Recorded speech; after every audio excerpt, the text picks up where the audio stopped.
In this video, I'm going to show and explain my recommendations for anyone looking to start making beats at home with a budget of less than $300.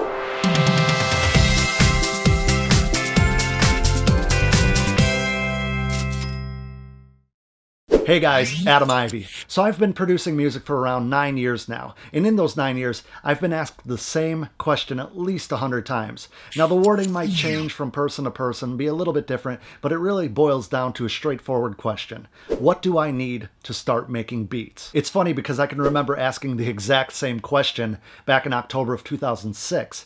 Now the guy I asked was a local club DJ who also did music production and happened to live with a good friend of mine. After asking a million different questions like a little kid, he finally wrote down the essentials of what I would need to start on the back of an envelope, and the rest is history. And I think he deserves a quick shout out. He goes by the name of DJ DeVille, and he's been one of my closest friends now for almost a decade. For him to take the time to point me in the right direction after I asked him a million different questions absolutely changed my life. And I hope that I could be that person to you in some sort of way through this video today. So there's several different levels as far as where to start, and it all really depends on your budget and what you're looking to do. In this video, I'm going to show and explain my recommendations for anyone looking to start making beats at home with a budget of less than $300. Now, just to preface, that $300 budget does not include the computer, but with it being 2015, I'm assuming that almost all of you have a computer of some sort. It doesn't have to have crazy high specs in order to start making beats, and it could be a laptop or a desktop model. In fact, my first computer was an old Dell with an 80 gig hard drive,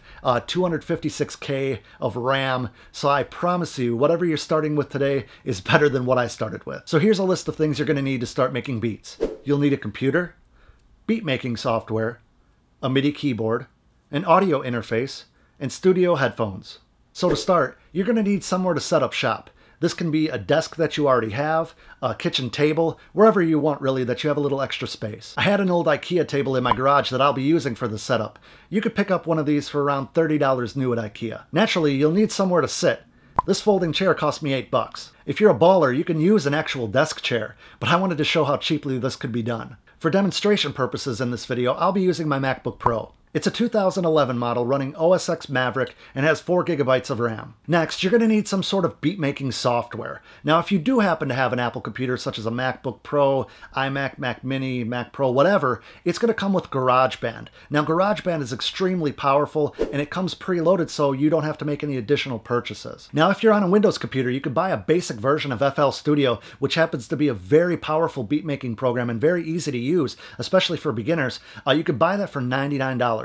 $99 gets you unlimited lifetime updates as well. So if you buy version 11 or 12 now, as it progresses into 13, 14, 15 down the line, you're going to get those updates absolutely free. I also want to mention that a lot of audio interfaces actually come with free software, whether that be Ableton Live, whether that be Cubase.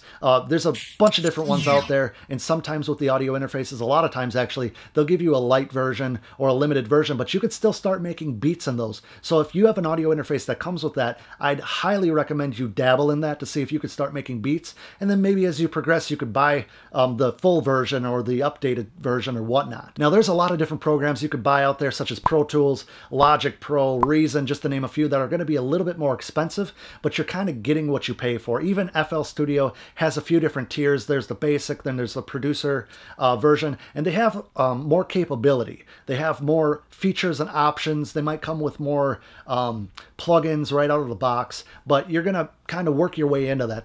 This video is to show you that you could start really low and work your way into something more complex, but we just want to get your feet wet. So once you figure out what software you're going to use to make beats, you're going to need a way to control the virtual instruments within that software. This is where you're going to need a MIDI controller, more specifically a MIDI keyboard. The MIDI keyboard is going to allow you to control the virtual instruments such as synths, pianos, drum kits. If you sample, you can control them that way, and it doesn't have any sounds built in. It's essentially sending a code back and forth to your computer, telling it what note to play and how long and all that good stuff. So for my setup, I'm going to be using an Akai Synth Station 25 right here. I picked this up off of eBay for $45.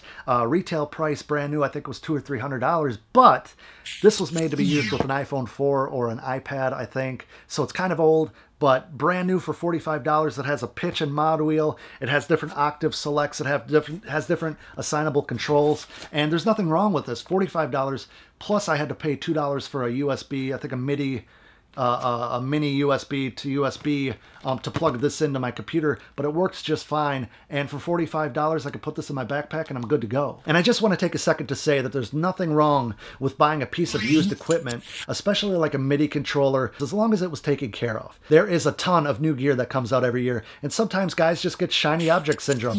You know, their MIDI controller, for example, might only have orange lights on it, and the new version for $300 comes with, you know, multicolor flashing lights. So what are they going to do? They're going to take their MIDI controller that they paid hundreds of dollars for, ship it off on eBay for a fraction of what they paid for it, spend a few $100s to get some extra lights, right? But this is perfect because it gives guys like you and I the opportunity to buy perfectly good, you know, gear for a fraction of the cost, and that really helps when you're starting out and you have a very limited budget. With that being said, let's move on to the audio interface. Now, you could get away with not having an audio interface right away, but I wouldn't recommend that. I would recommend getting one from the start, and here's why. You'll need an audio interface if you ever plan on recording vocals, if you plan on recording live instruments such as drums or guitar, and you're going to need an audio interface if you ever plan on adding studio monitors to your setup, which I'm sure you're going to want to do eventually. I picked up this Focusrite Scarlett 2i2 from Guitar Center for $150, but I'll put a link in the description where I found it online for about $120. For the price, this audio interface has a ton of amazing features, such as 2 high-quality mic preamps, 24-bit to 96 kHz conversion, front panel headphone output with level knob, a suite of free plugins to use for making beats or recording vocals, and a free copy of Ableton Live Lite 8, which you could use as your beat-making software of choice. So now that you have the software, the keyboard, and the interface, you're going to need a way to hear what you're making, right? So instead of rushing out and buying the cheapest pair of studio monitors that you could find, which a lot of people do, I highly recommend starting with a decent set of studio headphones. I myself prefer closed back headphones, and for this example, I'll be using the Audio-Technica ATH M30s. I picked these up for about $40 brand new. A decent set of studio headphones is going to allow you to hear things that you otherwise wouldn't be able to differentiate in a cheap pair of studio monitors. And just a side note, I highly recommend getting some sort of surge protector or power conditioner for your setup. It doesn't have to be super expensive for a beginner setup. They range from like $10 all the way up to $300. I'll put a couple links in the description box below and in the full blog article that I post at adamivy.com. But it's a really inexpensive way, like I said, to keep your things protected just in case of a power surge or storm. And that's really all you need to start making beats. Now, I know this setup is simple and inexpensive, but it's nothing to laugh at. I promise you that with this setup alone, you could develop your skills to a point where you could start making money with your music. Now, if you have a little bit bigger budget or just want to take your current setup to the next level, I'd highly recommend getting some good studio monitors. Not just any studio monitors, some good studio monitors. Now, a good pair of studio monitors will last you for years and give you the flexibility of switching between your studio monitors and your headphones to really tighten up the mixing process and give you an overall better mix. Now, for people who are just getting started or who haven't been producing for a long time, I get asked all the time about the KRKs and the Yamahas as far as the first set of studio monitors for their studios. But in my opinion,